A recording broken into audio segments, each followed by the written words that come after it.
Are you ready? I'm ready. Hi, everyone. This is Rainey Robinson with Savage Words Podcast. For those of you that don't know me, I was lucky enough to be on 3 seasons of Dog and Beth on the Hunt. I was on Dog and Beth Fight for Their Lives on A&E, and I co-starred on Dogs Most Wanted with one of my most favorite people on the planet, and that was Beth Chapman. I have a very sweet friend with me today, and her name is Angel, and we actually met a few years ago at a Rock and Bail convention in Las Vegas. How are you? I'm great. How are you? I am very good. It's very nice to see you, sweetheart. I know that we connected. Mhm. We connected there. I can't remember if we were connected before that or not, but I know how excited you were to see Beth and meet Beth, and I know that Yes. you guys took pictures together, and everyone would always line up, of course, to take, pictures with her and all of that. And it was always funny, not you, but a lot of people that go, oh God, Beth Chapman. Here's the camera. Will you take a picture of us? It's like Yeah. all that went away, It was Yeah. hilarious. It was always hilarious to do. So what was some of the pearls of wisdom that Mrs. Dog taught you? Don't take no shit. It was the first thing she said to me. Yeah. She says, "This is a women ran industry. We dominate it. Don't take anybody's shit. And if they do give you shit, come get me." Yeah, yeah. Yeah, she was a force to be reckoned with, I'll tell you. And she was a beacon for a lot of people. And I never saw anyone so passionate about that. It was her whole life. She enjoyed it and certainly made a very comfortable living doing it, and she was good at it. Mhm. She was good at it. She really, Bail just happened to be the mechanism, but what she really loved was she really loved helping people. She loved that type of connection. And so you were a young bail agent when you were there, and you'd have been in the industry for a couple of years, right? Yeah. This it was almost 3 years. Almost 3 years. Yeah. And what you're from Indiana, and that's where you wrote Bail is out of Indiana, yeah. Yeah. Yeah. And so you actually ran into a little bit of trouble, which is not uncommon for a lot of bail agents. And give everyone just like a little bit of a backdrop on what led up to that. I was in a marriage for 20 years that wasn't so great. It had its good moments, it had its bad moments, like all marriages do. Mine just happened to be very abusive, verbally and physically. And I got fed up and fought my way out. Yeah. Was the 20-year union, it wasn't always abusive. It got abusive towards the end, correct? It started out on our wedding night. Oh, Um, 20 yeah, years. Oh my gosh. yeah. And then then there was times where he would go a stretch and nothing happened. Yeah. There were just he had a drinking problem, and then when he stopped drinking, it got better. And then he was diagnosed with cancer, so that made it even more strenuous, as you know. Yes. Um, it was really rough, and then I do believe he started going back to drinking. I just couldn't prove it, and And that's when the abuse started back up. and it's interesting because the no drinking can actually work in two ways. Sometimes they get worse when they don't drink. Yeah, You know what I mean? Sometimes it's that, the, for lack of a better term, they call it the dry drunk. They're yeah. bitchy, they're mean, they're unhappy, and they'll make everyone else unhappy. In Hmm. it. And so he ended up getting cancer. And so I'm sure things changed a little bit and shifted for him. Then all of a sudden, you know, was he less abusive or more abusive? He was less abusive during the whole cancer. Not sure. We didn't know what type of cancer it was at the point in time. But once we did find out, and then it just got more stressful because there were things he couldn't do anymore, things he wasn't supposed to do anymore, but didn't listen to the doctors and did what he wanted, as we humans do. We do what we want to do. And it was a lot, a lot. Yes, I think it's so yes, it's one of the hardest things that you can deal with. First of all, it's unknown. And so you're living every single day, every single moment unknown. It's unknown. and Mhm. it's very, very hard. And then when you have someone that doesn't necessarily cooperate in the manner they're supposed to cooperate, it just becomes even more frustrating It does. than that. Yeah, and then just the interaction. But you two had a daughter, right? Had a Mhm. daughter together. And Yes, we did. how old is she now? She'll be 20 in July. 20 in July. And so your ex-husband made it. Mhm. Is He he did. and survived? Yes, he did. Survived cancer, yeah. Yes, he And did. so so one of the last events that you guys had together, he had just pushed you and pushed you and pushed you and pushed you and pushed you, and you fought back. I did. And when you fought back, who called the cops? He did. He called the cops on you. Yes. And you were arrested Yes. and you were charged with a felony, Yes. and then that felony was reduced to a misdemeanor, Mhm. and but unfortunately you had to return to the home that you lived in Mhm. with him, under a promise that he was not going to do that anymore, Right. because He would get it was counseling. definitely a two-way street. He was shoving, pushing and shoving, and Oh, absolutely. Absolutely. enticing you and this kind of stuff, and right, Mhm. the verbal and all of that. And so what was the distance between the time you went home to the last incident? 2 months. So you were home 60 days. Mhm. He calls the cops again, Mhm. and then what happens is, and anyone that knows, when you plead to something, you usually plead to a lesser charge, and you get a stretch of probation and all of that. But if you violate anything in that duration, it goes back to the original sentence, goes Yes. back to the original charge and the original sentence. Even though you weren't sentenced that, you have to be good in here. So Yep. he calls, and with full knowledge that you are going to be incarcerated Mhm. and you will be away from your daughter, who was how old at the time? I say that was 2016, so she was almost 16 years old. She was Yeah. 15. Yeah. So a most pivotal time of her life that she needs the same sex parent. And Mhm. I'm assuming that your daughter remained with him. She actually ran away. Yeah. She wound up going to live with her brother, her older brother that her dad had from a previous relationship. So she lived with him until I got home. I'm actually kind of grateful she did that, because that's a lot of yelling and shouting and screaming and pushing and a Mhm. lot of stuff that she just doesn't need to be. It's hard to watch your mother go through that. Yeah, it You is. know, it's I hard. I witnessed that as a little kid. Yeah. And so during this 2 months, you guys had pretty much decided that you were going to probably part ways. Am I Yeah. correct?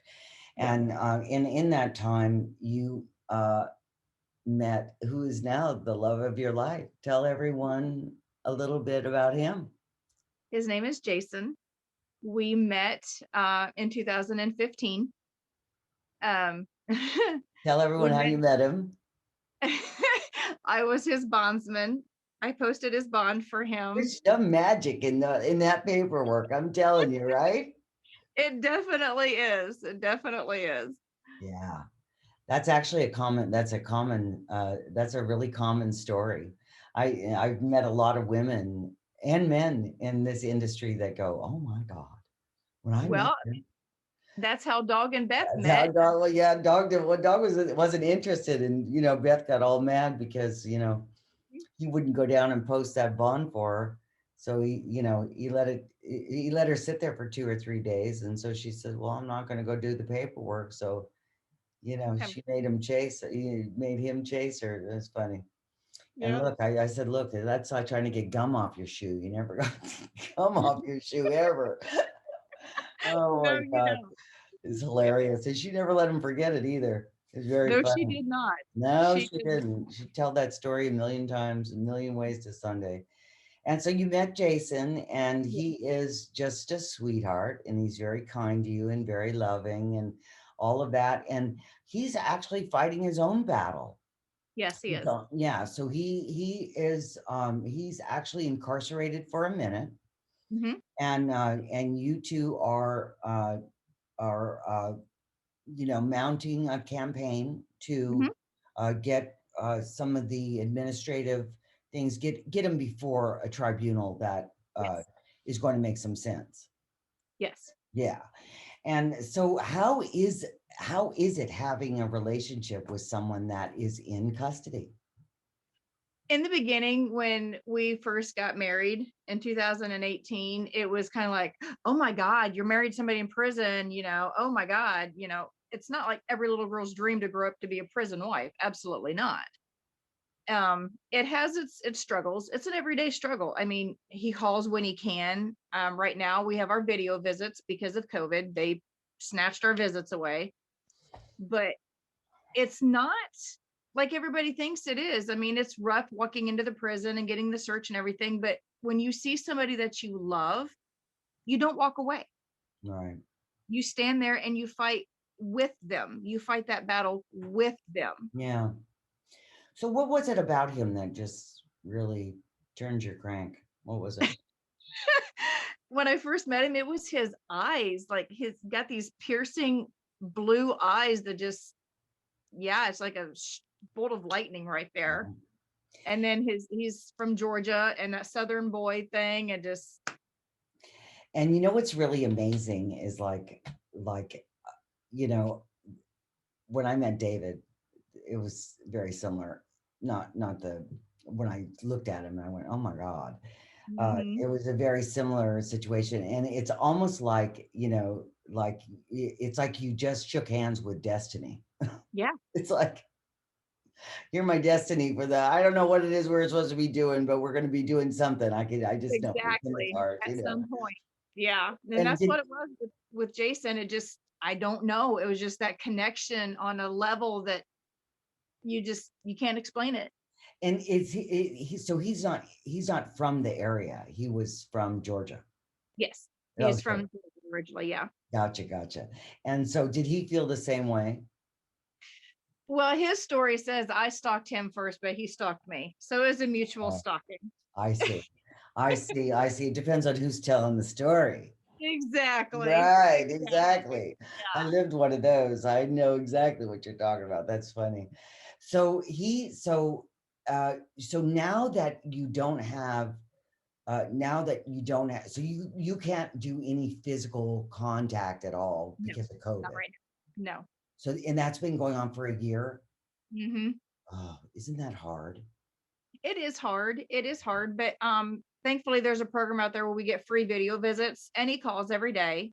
So, Okay. and we write to each other, we send emails. I mean, it's, our marriage is really no different than anybody else's. It's just the whole physical thing. Yeah, and I think that sometimes that can be undervalued. I think that can be undervalued.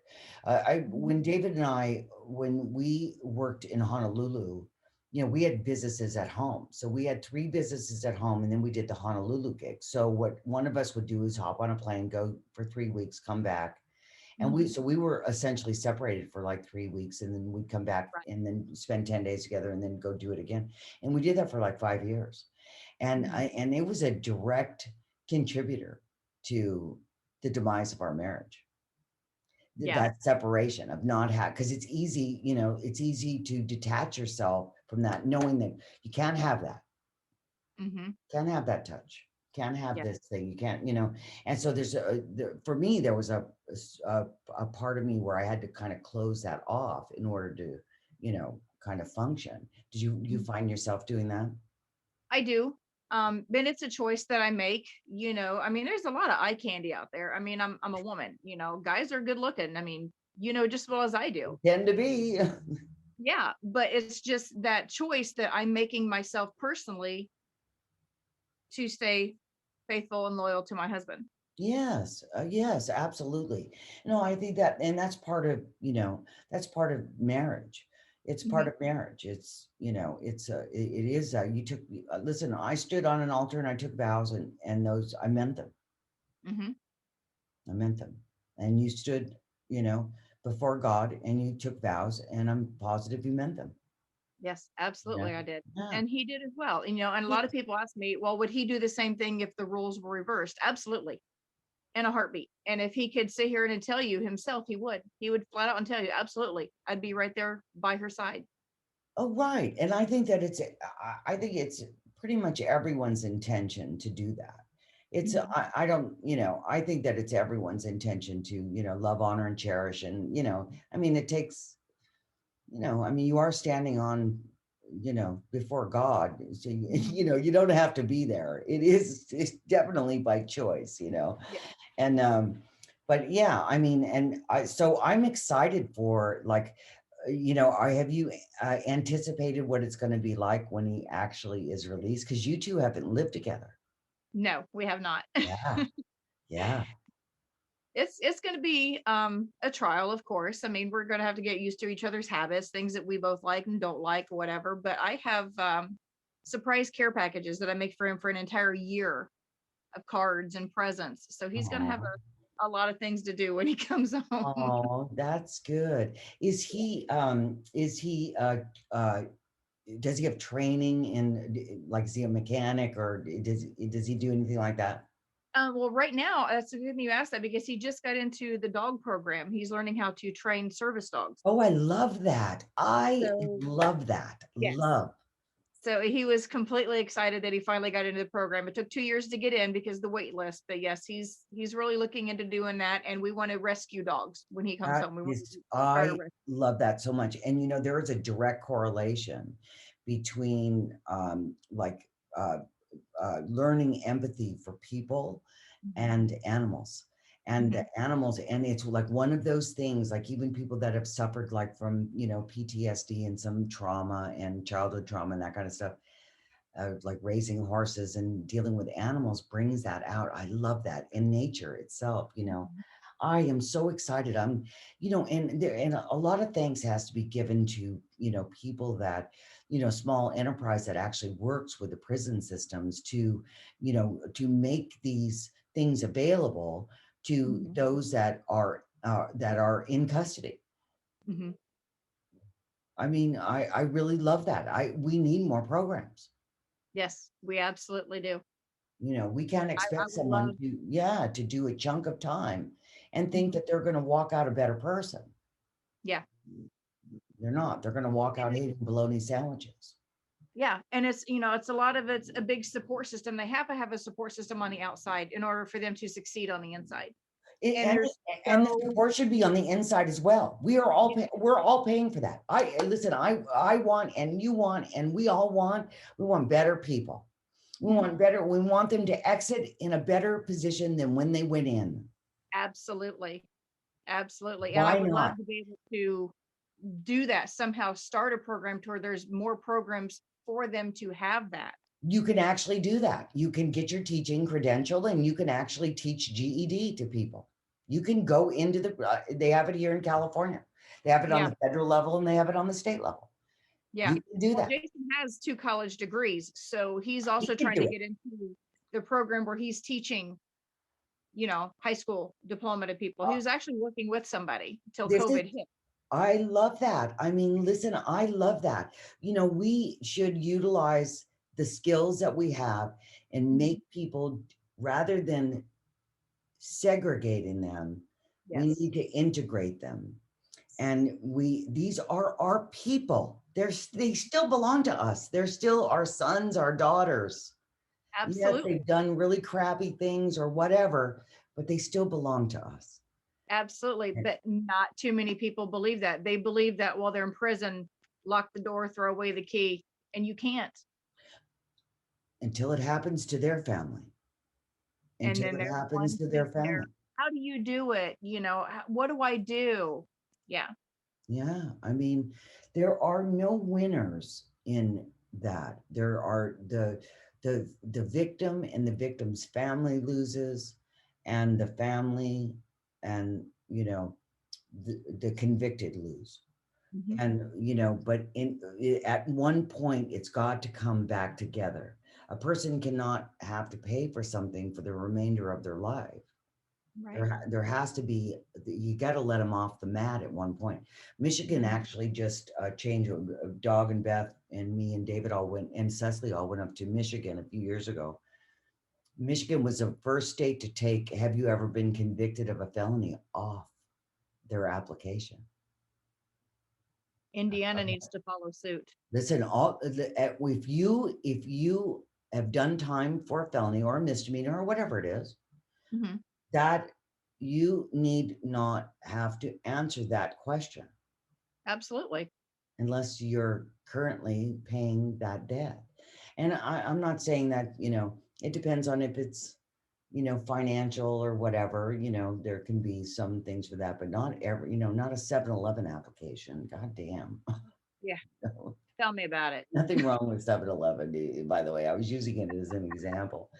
So what advice would you give to women or men that, because there's actually a fair amount of men that need like pen pals and that kind of stuff too.